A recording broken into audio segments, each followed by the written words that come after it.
Princess Vera El Sunstrike stood in the docking bay of her royal starship and tried to control her anger. Her scales, which covered her tall body like armor made of gemstones, changed color with her mood. Right now, they were shifting from their usual silver to a dark, angry red. She could not believe what her father had done to her. The High Sovereign of the Kethari Dominion, ruler of 40 star systems and commander of the greatest fleet in the galaxy, had assigned his only daughter a human bodyguard. A human. The word tasted bad in her mouth. This must be a mistake, she said to her advisor, Lord Thassan, who stood beside her. He was old and wise. His scales faded to a pale blue with age. Contact my father. Tell him I refuse this insult. It is no mistake, Highness, Thassan replied quietly. The High Sovereign was very clear. Commander Cole comes highly recommended by the Terran Diplomatic Corps. Vira El made a sound of disgust. The Kethari were a proud warrior species. They had claws that could cut through metal. They had fangs that carried mild venom. They had psychic abilities that let them sense danger and read the emotions of others. They had been conquering worlds when humans were still living in caves and hitting each other with rocks. And now she was expected to trust her life to one of these creatures. The shuttle from Earth settled onto the docking bay floor, its engines powered down with a soft hum. Virael straightened her spine and lifted her chin. She would meet this human with the cold dignity of Kethari royalty. She would make him understand his place. The shuttle door opened with a hiss of air. The man who walked out was completely ordinary. Virael had expected something more, though she was not sure what. Perhaps a large human covered in weapons. Perhaps one of the soldiers she had seen in military reports, wearing heavy armor and carrying those loud projectile weapons they liked so much. Instead, she got this. He was of medium height for a human, which meant he barely reached her shoulder. His hair was brown and cut short. His eyes were gray, like storm clouds, and they moved slowly across the docking bay before settling on her. He wore simple, dark clothes with no armor. She could see no weapons anywhere on his body. He walked toward her without hurrying. His footsteps were quiet. His face showed no expression at all. Princess Virael, he said, and his voice was calm and soft. I am Commander Ethan Cole. I will be responsible for your security during the diplomatic mission to the neutral worlds. He did not bow. He did not kneel. He simply stood there, looking at her with those gray eyes that seemed to notice everything and reveal nothing. Virael felt her scales flush darker with anger. She turned to Thesson, not caring if the human heard her words. This is my protection, she hissed. Look at him. He has no claws, no fangs. His skin is soft enough to cut with a dinner knife. I have seen prey animals with more presence than this creature. Thesson's old eyes moved to the human, then back to her. Highness, perhaps we should speak privately. No, Virael said. Let him hear. Let him know what I think of this arrangement. A human bodyguard is an insult to the Kethari throne. My father has enemies who would love to see me dead. And he sends me this. She gestured at Cole with one clawed hand. A species known for hauling cargo and cleaning ship engines. Commander Cole stood perfectly still through all of this. His expression did not change. He did not look angry or hurt or embarrassed. He simply waited, like a stone in a river, letting her words flow around him. This made Virael even more angry. She wanted a reaction. She wanted him to show some emotion, so she could feel justified in her contempt. Do you have nothing to say? She demanded. No, Highness, Cole replied. His voice was still calm. You are entitled to your opinions. My job is to keep you alive, not to change your mind about humans. Virael stared at him. No Kethari would have accepted such an insult so calmly. Her own guards would have demanded satisfaction for such words, but this human just stood there, breathing slowly, watching her with those quiet, gray eyes. Take him to the servants' quarters, she told Thesson, and contact my father again. I want a proper bodyguard, a Kethari warrior.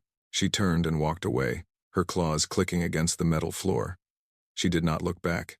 That night, Virael stood in her private chambers and looked out at the stars. Her ship was moving through hyperspace, carrying her toward the neutral worlds and the most important diplomatic mission of her life. The Concord Treaty would bring peace to a region of space that had known only war for centuries. If she succeeded, billions of lives would be saved. Trade routes would open. The Kethari Dominion would grow stronger through peace instead of conflict. But there were those who did not want peace. rival factions within the Dominion, enemy species who profited from war, criminal syndicates who sold weapons to all sides. Any of them might try to stop the treaty by killing her, and her father had given her a human as protection. A soft chime at her door interrupted her thoughts. It was Thesson. "I have news, Highness," the old advisor said. "The High Sovereign has denied your request. Commander Cole will remain your primary bodyguard for the duration of the mission." Vira L. closed her eyes. "Did my father explain why he insists on this foolishness?" Thesson hesitated. "He said that Commander Cole's record speaks for itself. He said that humans are not what we believe them to be." "Propaganda," Vira L. said dismissively. "Humans exaggerate their abilities to seem more important than they are." "Perhaps," Thesson said slowly. "But I did some research on Commander Cole, Highness.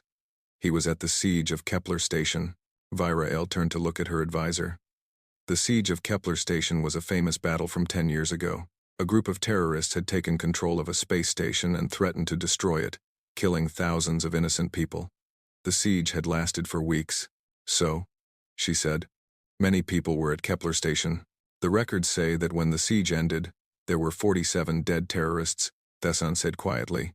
31 of them were killed by one man, a young Terran officer who entered the station alone through the ventilation systems.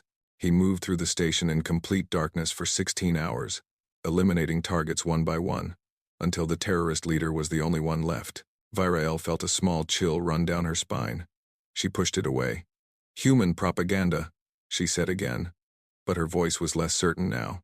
"Perhaps," Thesson repeated. "But Highness, the Terran Diplomatic Corps does not send servants to protect foreign royalty. They send their best. Whatever else Commander Cole may be, he is not ordinary." After Thesson left, Vira L. stood alone in her chambers for a long time. She thought about the human with the gray eyes and the calm voice. She thought about how he had stood perfectly still while she insulted him, watching and waiting. She thought about prey animals, and how the most dangerous ones were often the ones that looked the weakest. Then she shook her head and went to bed. Cole was just a human. Whatever stories they told about him, he was still just a soft-skinned creature from a planet full of soft-skinned creatures. Tomorrow, she would forget about him completely. She was wrong about that, too. The journey to the neutral worlds would take 3 weeks through hyperspace. 3 weeks trapped on a ship with a human who followed her everywhere like a silent shadow. Vira L. tried to ignore Commander Cole. She focused on her diplomatic work, studying the treaties and trade agreements she would need to negotiate. She met with her advisors and practiced her speeches. She trained in the combat hall with her Kethari guards, keeping her warrior skills sharp. But no matter where she went, Cole was there. He stood in corners during her meetings. He waited outside her chambers at night. He sat in the back of the combat hall while she trained, watching everything with those quiet gray eyes. He never spoke unless she spoke to him first. He never complained. He never seemed tired or bored or frustrated. He was just there, always watching, always waiting. It made Vira L. uncomfortable in a way she could not explain. On the 5th day, her curiosity finally won over her pride. She went to the combat hall early in the morning, before her scheduled training time, hoping to catch Cole practicing his fighting skills. The hall was empty. She checked again that evening, hiding in the observation room above the training floor. Cole never appeared. "He does not train," she told Thesson the next day. "I have watched the combat hall for 2 days. He never practices with weapons. He never exercises. He never does anything a bodyguard should do." Thesson looked thoughtful. "Perhaps he trains in his quarters." "I had the servants check. He has no exercise equipment, no weapons, just a small bag that he never opens, and a computer tablet that he reads for hours." "What does he read?" Vira L. paused. She had not thought to ask. "Find out," she ordered. An hour later, Thesson returned with the answer. "Ship layouts," he said. "Commander Cole has been studying the layout of every ship in our fleet. He has also been reading reports on the Concord station, where the negotiations will take place. Floor plans, security systems, staff schedules. That is strange behavior for a bodyguard," Vira L. said slowly. "Perhaps," Thesson agreed. "Or perhaps he is preparing in his own way." That night, Vira L. found Cole standing in one of the ship's corridors, staring at a wall. She stopped and watched him. He was counting something under his breath. After a moment, He turned and walked exactly 23 steps, then stopped and looked at another section of wall. "What are you doing?" she asked. Cole turned to face her. "Counting," he said simply. "Counting what?" "Steps, doors, corners, time between locations." He tilted his head slightly.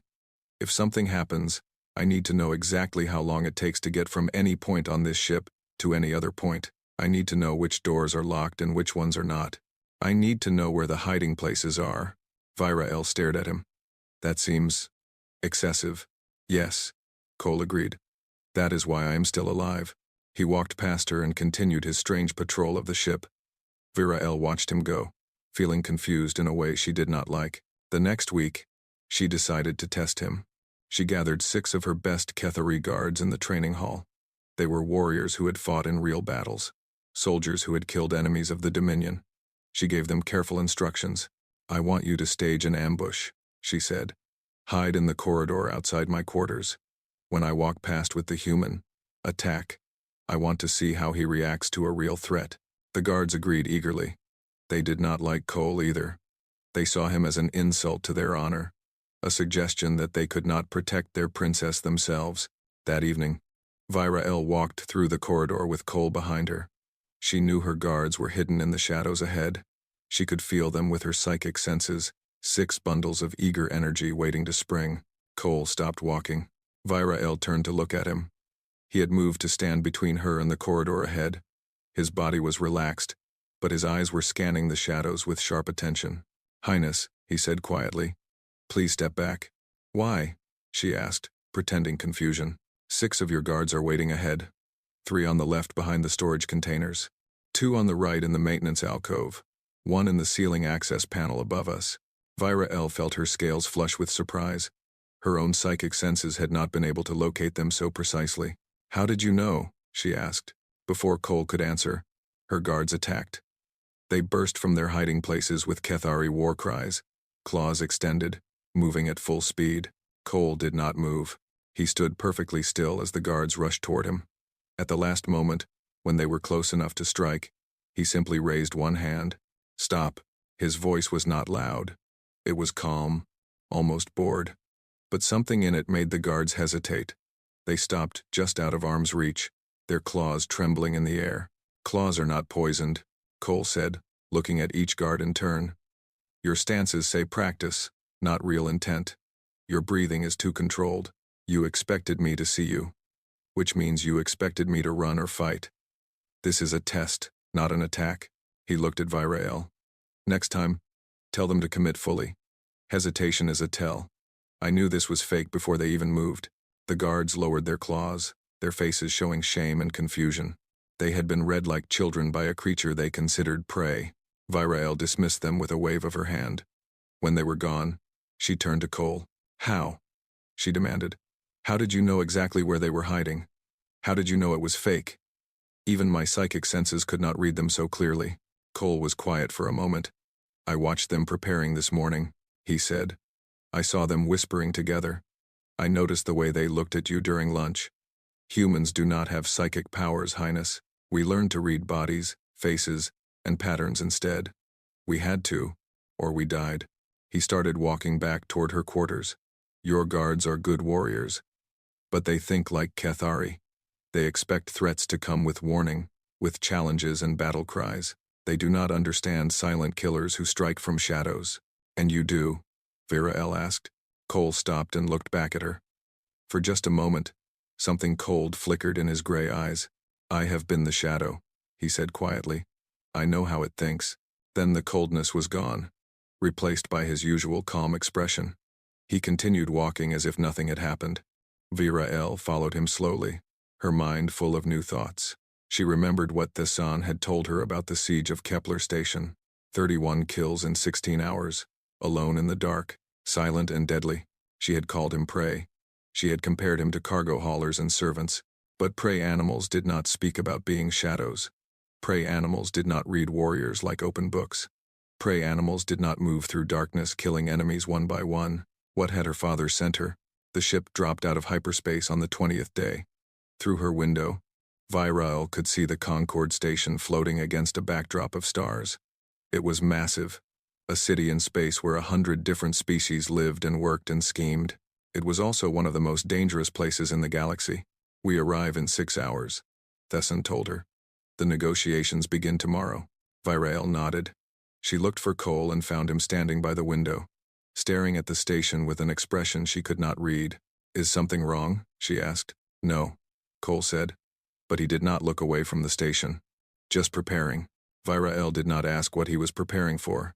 She was starting to understand that with this human, she might not want to know the answer. The Concord station was everything Virael had heard about and more. It was a place of color and noise and danger, where 1,000 different species walked the same corridors and trusted each other not at all. The station had been built in neutral space, far from any empire's control. It belonged to no one and everyone. Here, ancient enemies could meet and talk without fear of attack. Here, trade deals were made and broken. Here, secrets were bought and sold like common goods. Here, assassinations were as common as handshakes. Virael walked through the main promenade with her head held high. Her Cathari guards surrounded her in a protective formation, their scales gleaming under the artificial lights. Behind her, quiet as always, walked Commander Cole. She noticed immediately that his behavior had changed. On the ship, Cole had been relaxed. He had stood in corners and watched from a distance. He had given her space to move and breathe. Here, he stayed close. Very close. He walked just behind her right shoulder, near enough to touch. His gray eyes moved constantly, scanning every face, every doorway, every shadow. His body was still relaxed, but there was something different in the way he held himself, something ready. You are nervous, Virael said quietly as they walked. Yes, Cole replied without hesitation. This surprised her. She had expected him to deny it, to reassure her that everything was safe. Instead, he admitted his concern openly. Should I be worried? She asked. You should always be worried on this station, Cole said. But for now, just stay close to me. The first day passed without incident. Virael attended meetings with diplomats from a dozen different species. She discussed trade agreements and border treaties and resource sharing. Cole stood in the back of every room, watching and waiting. On the second day, he started guiding her away from certain corridors. This way, he would say, placing a gentle hand on her elbow and steering her down a different path. The other route is being cleaned. Too many workers. Too much chaos. Virael noticed that he was also watching specific people. His eyes would lock onto certain faces in the crowd, human faces, she realized, and he would watch them until they passed out of sight. What are you looking at? She finally asked. Tourists, Cole said. But the way he said the word made it sound like something else entirely. On the third night, Cole came to her private quarters. Her guards tried to stop him, but something in his eyes made them step aside. Highness, he said, I need to speak with you. Alone, Virael dismissed her guards and advisors. When the room was empty, she turned to face the human. What is wrong? Cole stood very still. His face was calm as always, but his voice was serious. I need you to cancel tomorrow's session. I need you to leave this station tonight. Now, if possible. Virael felt a chill run through her scales. Explain. There are 10 professionals on this station, Cole said. They arrived over the past 3 days, traveling separately to avoid detection. They are syndicate trained. Human. Very good at what they do. Assassins, Virael said flatly. Yes. And they are here for me? Yes. Virael moved to her window and looked out at the stars.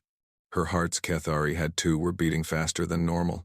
But she did not let fear control her. How do you know this? She asked. I have been watching them, Cole said. They rotate surveillance in teams of 2. They change positions every 4 hours. They never speak to each other in public, but they use hand signals that only trained operatives would recognize. And you recognized these signals? I invented some of them.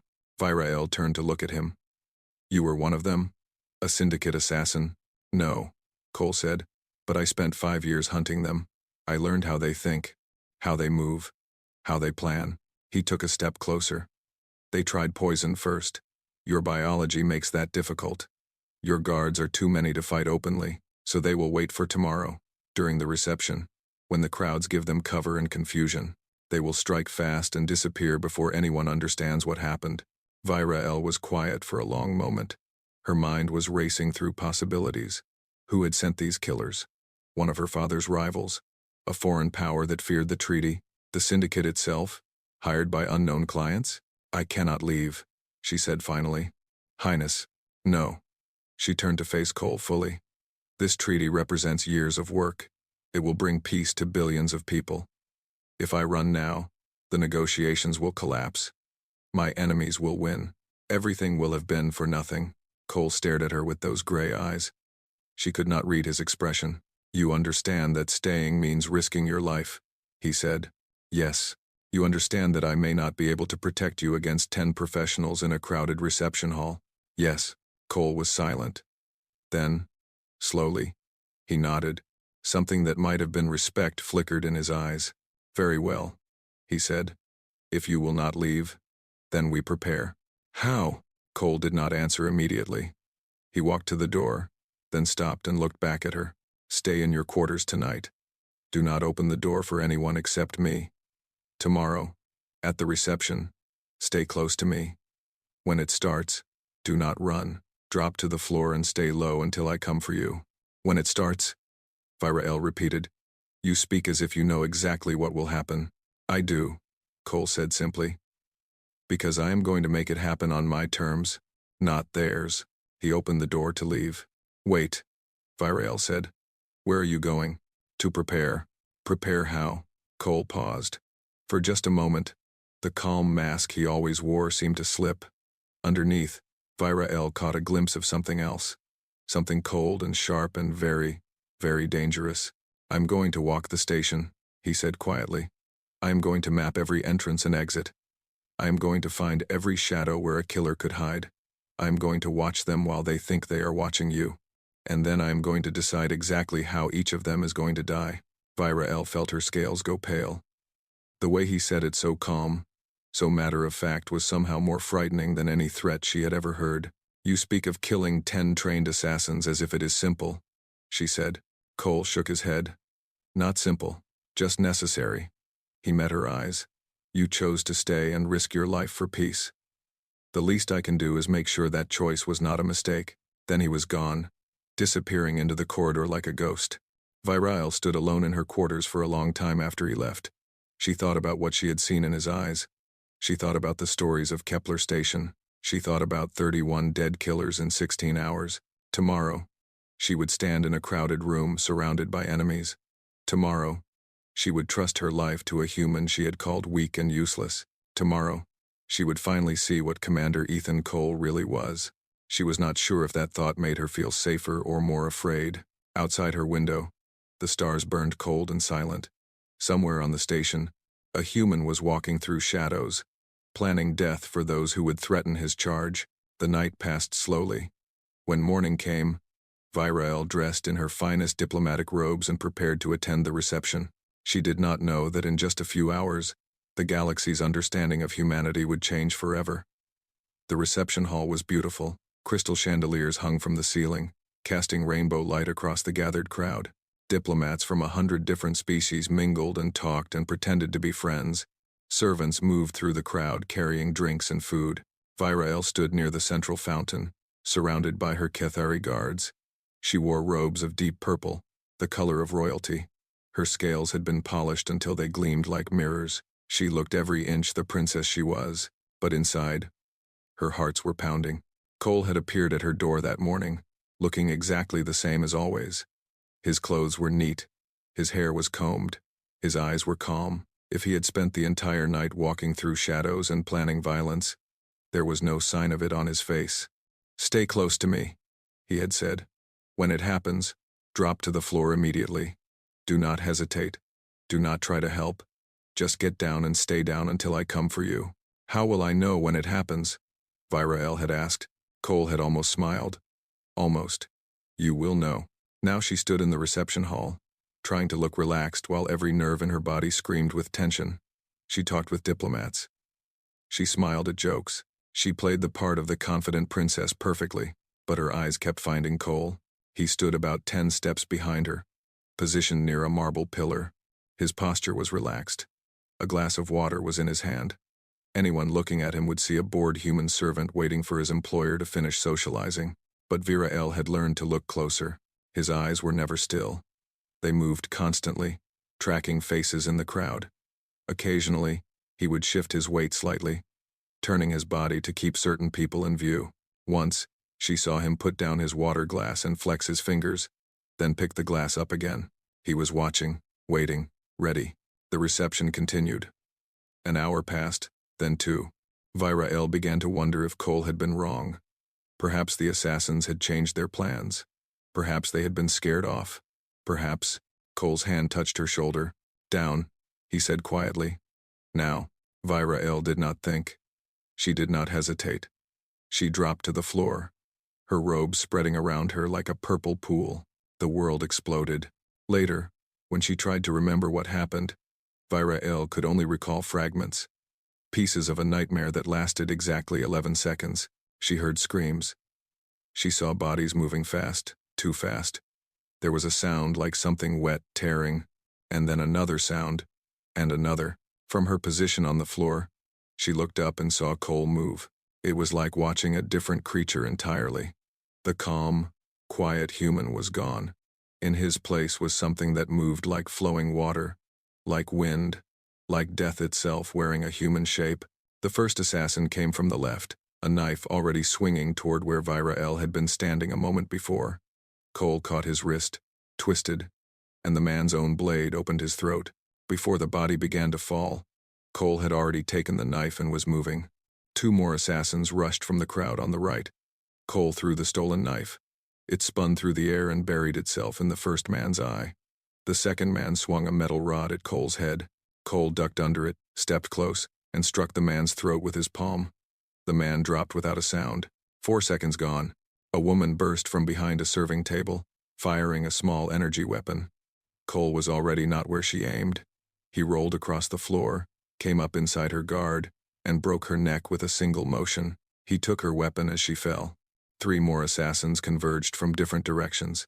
They moved like professionals, covering each other's angles, giving Cole no easy targets. It did not matter. Cole shot the first one in the chest. He threw the empty weapon at the second one's face, making her flinch.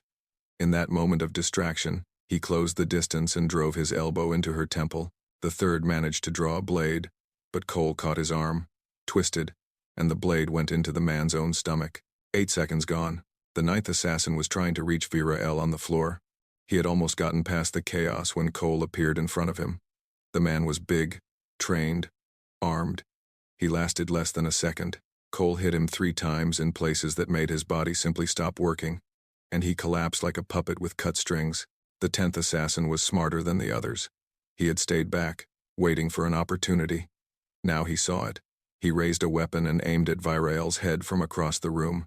Cole threw something. Virael never saw what it was. One moment the assassin was aiming. The next moment he was falling backward with something metal buried in his throat. 11 seconds. The reception hall was silent except for the sound of people screaming and running. 10 bodies lay on the floor. None of them were moving. Cole stood in the middle of the carnage, breathing evenly. His clothes were spotted with blood, but none of it seemed to be his. A knife that she had never seen him carry was in his right hand. His gray eyes scanned the room once, twice, then settled on Virael. Clear, he said calmly. Virael stared at him. Her body was frozen. Her mind could not process what she had just seen. Around them, aliens from 100 different species were also staring. Many had dropped to the floor or hidden behind furniture. Now they were climbing to their feet, looking at the human in the center of the room with expressions of pure shock. The Kethari were a warrior species. Their soldiers trained for centuries. They had claws and fangs and psychic powers. They were proud of their strength and skill in battle, and they had just watched a single human, unarmed except for what he could take from his enemies, destroy 10 professional killers in the time it takes to draw 3 breaths. A Kethari guard helped Virael to her feet. Her legs were shaking. Her scales had gone completely pale. "Highness," the guard said, his voice trembling. "Are you injured?"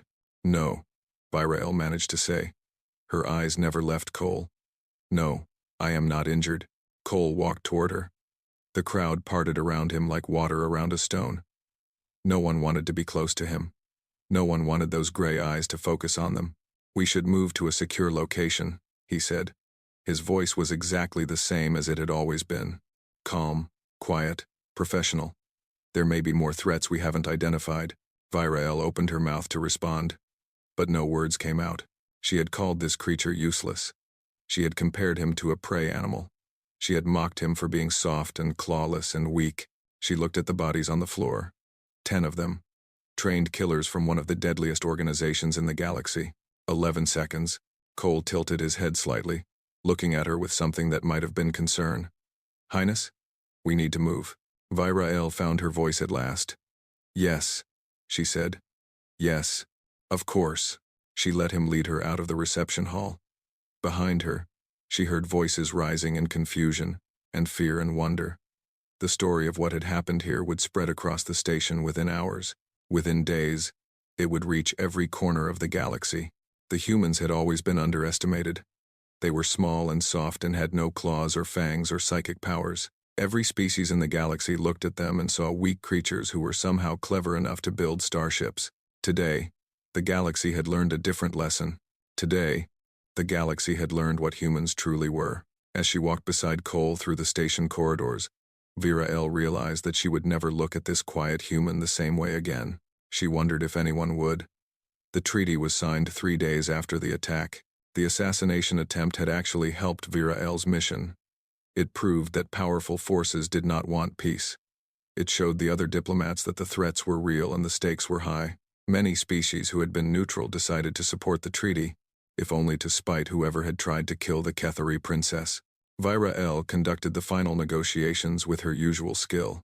She argued and bargained and compromised when necessary. She protected her people's interests while finding common ground with former enemies. But throughout it all, she was aware of the whispers. Everyone on the station was talking about the human. The story had spread far beyond the reception hall. Traders carried it to distant star systems. News services broadcast it across the galaxy. The tale grew in the telling, but the core facts remained the same.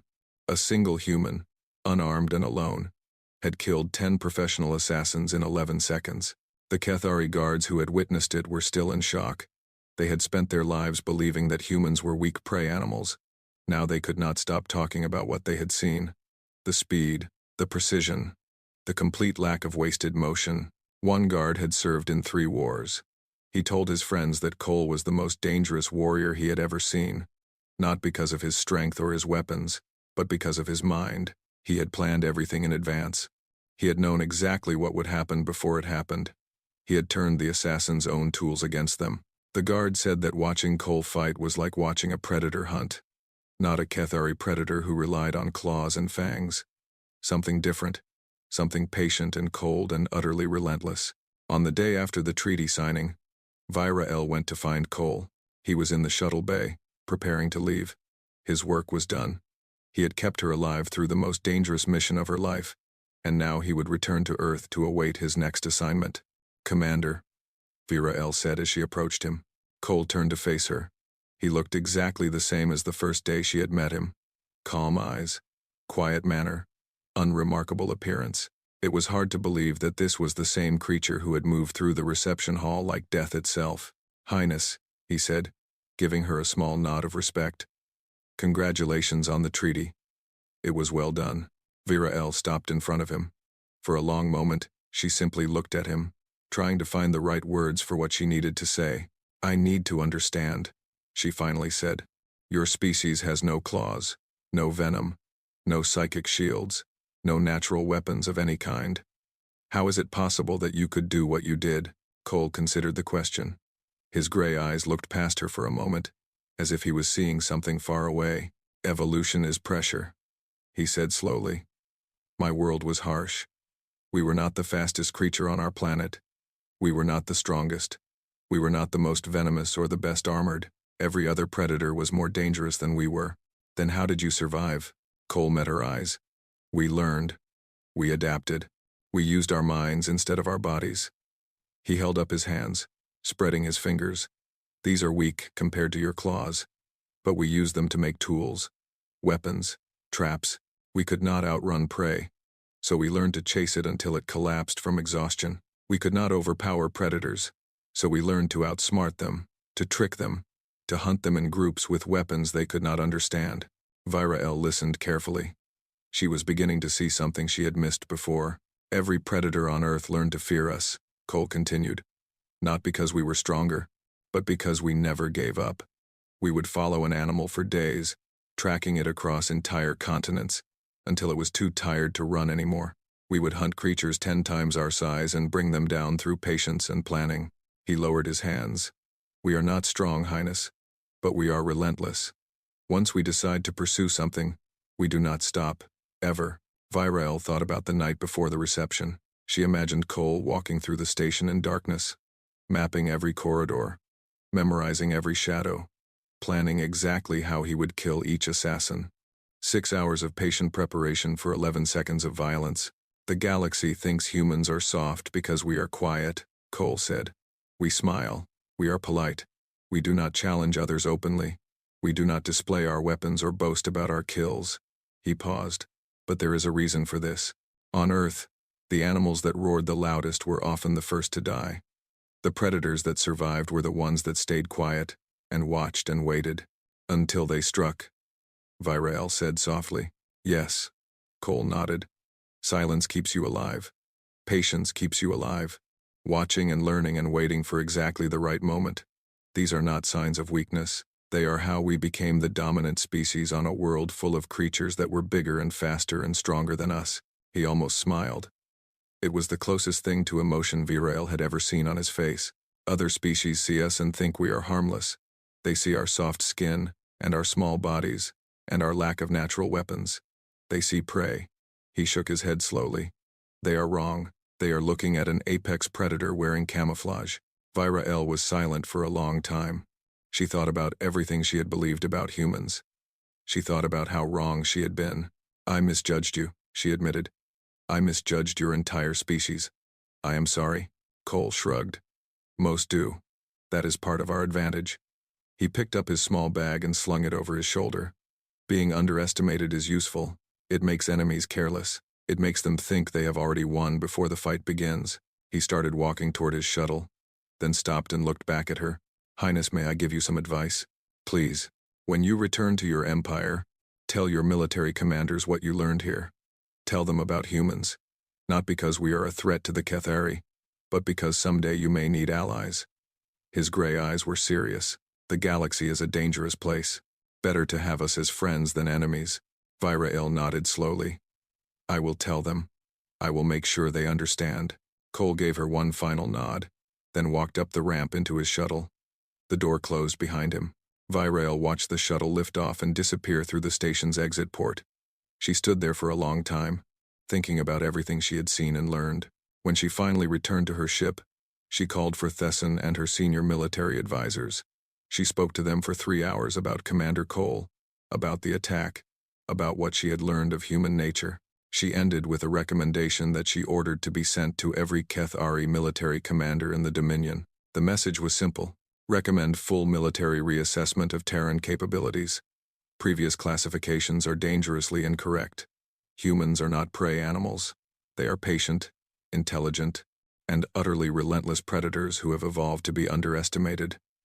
They should be treated with the same respect we give to any apex species. Perhaps more.